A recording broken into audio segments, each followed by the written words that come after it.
হাই বন্ধুসকল, আপোনালোকক Assam update YouTube চেনেলটোলৈ স্বাগতম জনালোঁ। আত্মসহায়ক গোটৰ মহিলাসকলৰ বাবে ভাল খবৰ বন্ধুসকল। 10,000 টকাৰ ডাঙৰ খবৰ বন্ধুসকল। আপোনালোকৰ যি 10,000 টকা আপোনালোকক দিয়া কথা আছিলে, সেই 10,000 টকা কেতিয়াকৈ একাউণ্টত আপোনালোকে সোমাব আৰু কোনসকলে পাব? মাইক্ৰ' ফাইনেন্স থকাসকলে লাভ কৰিব নাই, যিসকলৰ মাইক্ৰ' ফাইনেন্স আছে, ধাৰ মাৰিবলৈ আছে। আহি গ'ল পুনৰ নতুন চৰ্ত। আপোনালোকে চৰ্তসমূহ চাই লওক। ভিডিঅ'টো চাই থাকিব শেষলৈকে, সকলোখিনি কথা জানিব পাৰিব। আৰু যদি চেনেলটো নতুন আহিছে, ভিডিঅ'টো লাইক কৰি চেনেলটো ছাবস্ক্ৰাইব কৰি ল'ব এনেকুৱা ধৰণৰ আপডেটবোৰ পাই থাকিবলৈ। গতিকে চাই থাকিব ভিডিঅ'টো শেষলৈকে, সকলোখিনি কথা অতি কম সময়ৰ ভিতৰতে আলোচনা কৰিম। বন্ধুসকল, এইসমূহ যোগ্যতাৰ চৰ্ত দিয়া হৈছে। এই যোগ্যতাসমূহ আপোনালোকৰ থাকিব লাগিব, তেতিয়াহে আপোনালোকে যিসকল আত্মসহায়ক গোটৰ মহিলা আছে সেইসকলে 10,000 টকা লাভ কৰিব। ইয়াত প্ৰথম চৰ্তটো হ'ল অসম ৰাজ্যিক গ্ৰামীণ জীৱিকা অভিযানৰ অধীনত পঞ্জীভুক্ত হ'ব লাগিব।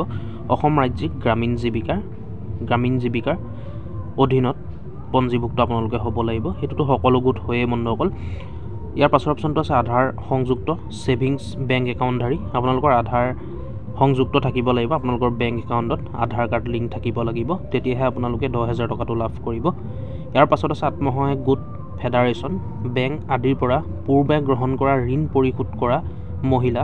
এই ক্ষেত্ৰত 2021 চনৰ পূৰ্বে মাইক্ৰ' ফাইনেন্স প্ৰতিষ্ঠানৰ পৰা ঋণ লোৱাসকলক ডিফল্টাৰ বুলি গণ্য কৰা নহ'ব।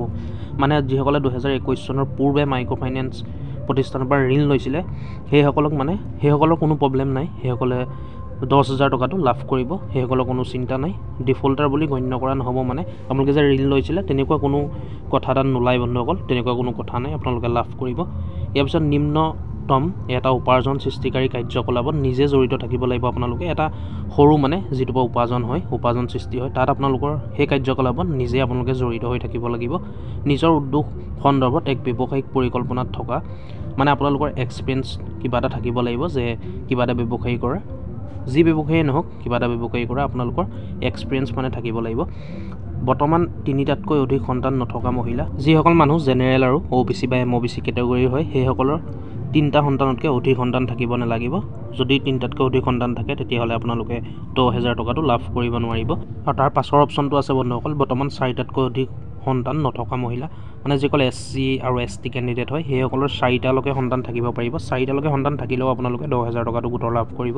যদি 4টাতকৈ বেছি সন্তান থাকে তেনেহ'লে আপোনালোকে এই 10,000 টকাটো লাভ নকৰিব। SC আৰু ST কেটেগৰীৰ ক্ষেত্ৰত, কেণ্ডিডেট নহয়, কেটেগৰীৰ ক্ষেত্ৰত বুলি কৈছোঁ মই বন্ধুসকল, কেটেগৰীৰ ক্ষেত্ৰত। আৰু তাৰ পাছৰ অপশ্যনটো আছে বিদ্যালয়ত অধ্যয়নৰত কন্যা সন্তানৰ মাতৃ, আপোনালোকৰ যদি কন্যা সন্তান আছে তেনেহ'লে আপোনালোকৰ সেই কন্যা সন্তান বিদ্যালয়ত পঢ়া হ'ব লাগিব, অধ্যয়ন কৰা হ'ব লাগিব।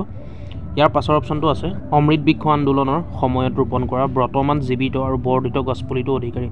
আপোনালোকে যিটো অমৃত বৃক্ষ আন্দোলনত গছপুলি ৰুইছিলে, যিটো ফটো মাৰি আপোনালোকে আপলোড কৰিছিলে পৰ্টেলত, সেই গছপুলিটো বৰ্তমান জীয়াই থাকিব লাগিব আৰু গছপুলিটো বৰ্ধিত হ'ব লাগিব, বাঢ়িব লাগিব আগতকৈ। এইসমূহ চৰ্ত আপোনালোকৰ থাকিব লাগিব, এইসমূহ যোগ্যতা থাকিব লাগিব। যদি এইসমূহ যোগ্যতা থাকে তেতিয়াহ'লে আপোনালোকে 10,000 টকাটো লাভ কৰিব, যিটো চৰকাৰে দিয়া কথা আছিলে আত্মসহায়ক গোটৰ ক্ষেত্ৰত, মহিলাসকলৰ ক্ষেত্ৰত। এইসমূহ যদি আপোনালোকৰ যোগ্যতা আছে তেতিয়া দেখিছে আপোনালোকে তলত লিখা আছে হিতাধিকাৰী বেংক একাউণ্টত পোনপটীয়াভাৱে লাভালাভ জমা দিয়া হ'ব।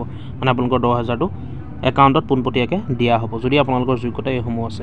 গতিকে বন্ধুসকল, ভিডিঅ'টো আজি ইমানেই আছিলে। ভিডিঅ'টো শ্বেয়াৰ কৰিব বন্ধুসকল, যাতে সকলোৱে গম পায়। আৰু যদি ভিডিঅ'টো চাই ভাল পালে লাইক এটা কৰিব। আৰু এনেকুৱা ধৰণৰ আপডেটবোৰ পাই থাকিবলৈ, XYZ যি আপডেট নহওক আপোনালোকে পাই থাকিবলৈ আমাৰ আছাম আপডেট ইউটিউব চেনেলটো ছাবস্ক্ৰাইব কৰি ল'ব। ধন্যবাদ। জয় আই অসম।